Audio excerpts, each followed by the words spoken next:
ଭଉଣୀ ଆପଣଙ୍କ ପରିଚୟ କଣ? ମମତା ସିଂ କୋଉଠି ରହୁଛନ୍ତି ଆପଣ?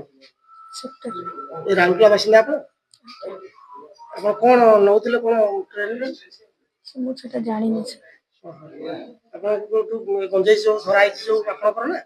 ନାଇଁ ସାର୍ ମୋର ଆପଣଙ୍କର ନୁହେଁ?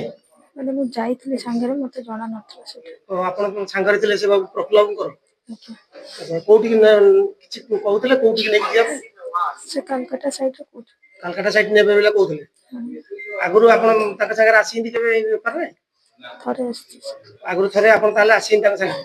ଆଜ୍ଞା। ଏଥର ତ ନିଶ୍ଚୟ ଜାଣିଥିବେ ଆପଣ ଯଦି ଆଗରୁ ଗୋଟେ ଥର ଆସିକି ଯାଇଛନ୍ତି ତାହେଲେ ନାଇଁ ଏଥର ସାର୍। ତ ଜାଣିଥିବେ ସେ ଗଞ୍ଜେଇ ଆଣୁଛନ୍ତି ବୋଲି। ନାଇଁ ସାର୍ ସେଟା ବନ୍ଦ ହେଇକି ପ୍ୟାକେଟରେ ଥାଏ ମାନେ ସୁଟକେସ୍ ଭିତରେ ତ ମୁଁ ଜାଣିନି ଖାଲି ବ୍ୟାଗଟା ଧରିଥିଲି। ଆପଣ କିଛି କହିନାହାନ୍ତି ପ୍ରଫୁଲ୍ଲ ବାବୁ କି ଏମିତି ଗଞ୍ଜେଇ? ନାଇଁ। ଆପଣଙ୍କୁ କେମିତି କଣ ଡାକିଲେ ଆପଣ ସାଙ୍ଗରେ କେମିତି ଚିହ୍ନା ପରିଚୟ କେମିତି ହେଲେ ତାଙ୍କ ସାଙ୍ଗରେ? ପୁରୁଣା ସମ୍ପର୍କୀୟ ସାର୍ ପୁରୁଣା ଘର। ସମ୍ପର୍କ। ଡାକିଲେ କଣ କହିକି ଡାକିଲେ ଆପଣଙ୍କୁ ଷ୍ଟେସନକୁ ରାଉରକେଲାରୁ? ମସଲା ମସଲି ଆଇଟମ ଯିବାକୁ। ମସଲା ମସଲି ଅଛି ଆସନ୍ତୁ। ଆଜ୍ଞା। ଆପଣ ଆସିଲେ ମସଲା ମସଲି କଥା କହିବାକୁ? ଆଜ୍ଞା।